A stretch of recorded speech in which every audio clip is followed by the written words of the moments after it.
Okay, so this is going to be a video on wrong warping and the map glitch in Echoes of Wisdom. So, yeah, it seems like the map glitch has a, is the base, thing that is going to allow for a lot of really broken stuff in this game. Like, yeah, as I said, wrong warping, but people will also be able to do cutscene skips with it. So, what is the map glitch? Well, first, you need to come to somewhere with a white fade out when you hit a boundary, and that's in the Eternal Forest here. So you can come to this warp here. People will be going to Kakariko and going spot. There's a bunch of different places you can do it. To find a spot that is going to be convenient for you, but this is a convenient spot here. So we need to get up onto the trees. So I've seen people doing it over here. This seems to be like a good spot to do it. What you need is a sign, and you're going to place the sign on this spot of this tree. This is right where the boundary is. If I walk over to here, you see I fade out.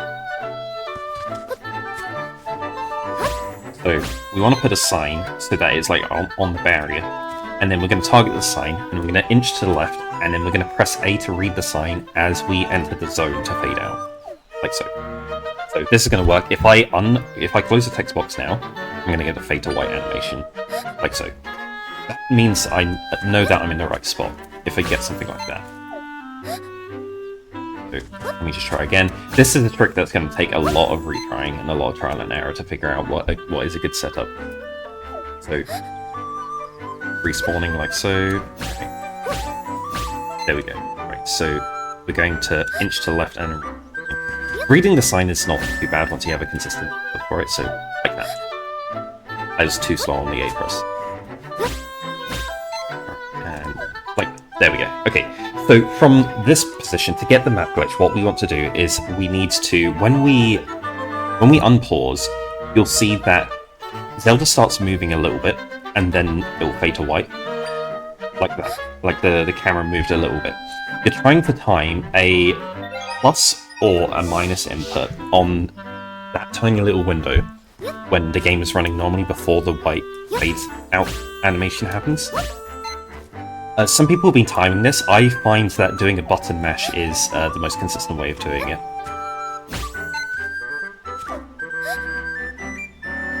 So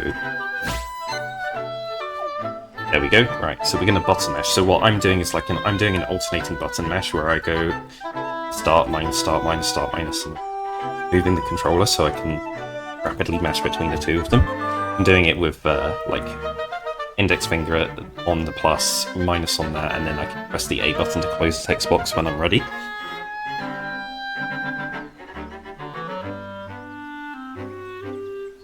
Right, so once you're comfortable with a mash, you press button like that.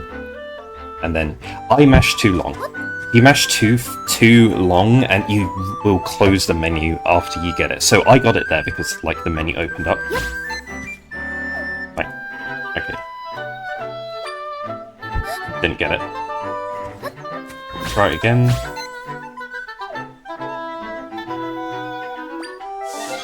There we go. Okay, so as long as the A menu opens, you can either have the minus, you can have the map or the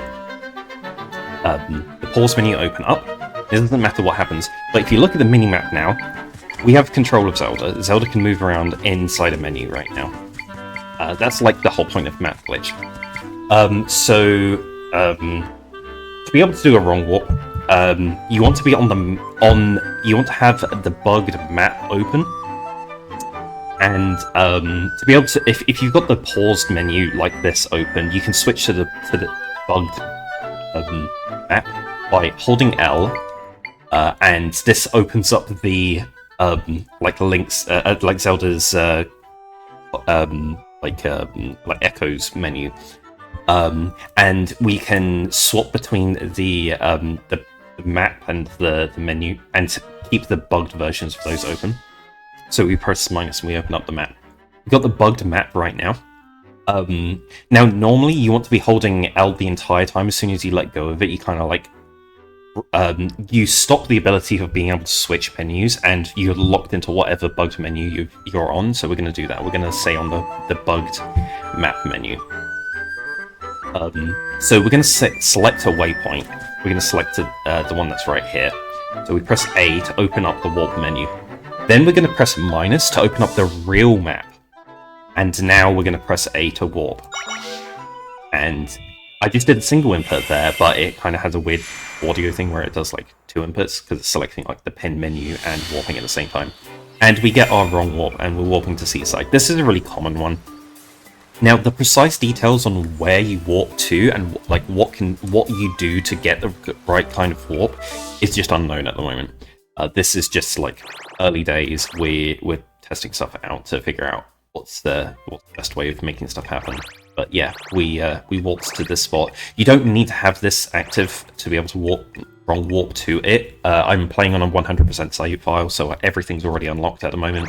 But people have been doing this on earlier save files and getting to places early.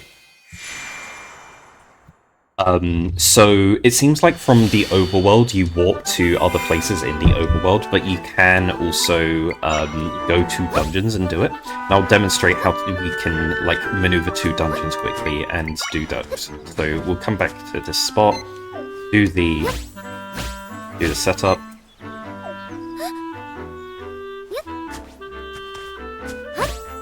So inch close and then press A, too far away. There we go. Working.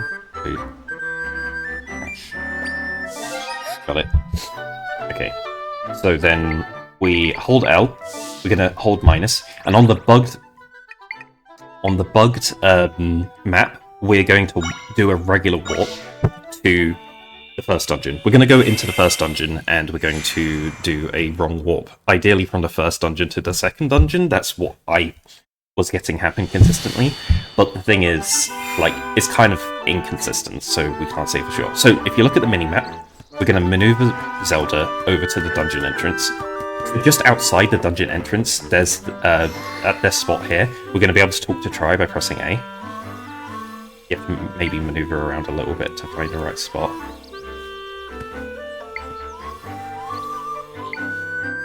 There we go, found her. And remember, keep L held the whole time. We need to hold L until we enter the dungeon, because the whole point of this is we want to open the map inside the dungeon so that we can select the dungeon warp points.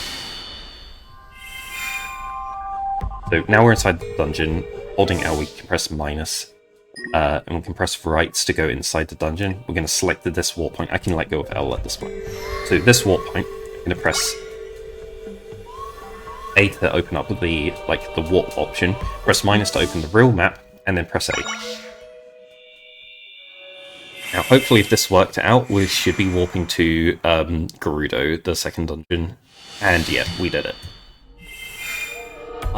People being able to warp to Hyrule Castle, which is skipped the Gerudo and Jebel, so you can warp directly to the fourth dungeon from the first dungeon. It's a bit inconsistent, a bit tricky, and the places that you warp to inside the dungeons aren't like the dungeon entrance. They're just some like random part of the dungeon. Some people have been warping to the basically where the boss door is, and some people have been warping like midway through.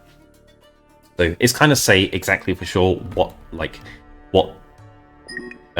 you're gonna get out of it at the moment. That's still to be determined.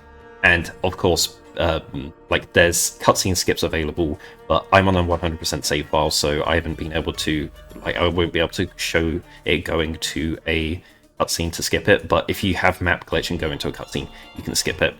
I don't know the precise details on that, but yeah, that's going to be it for me. Thanks for watching.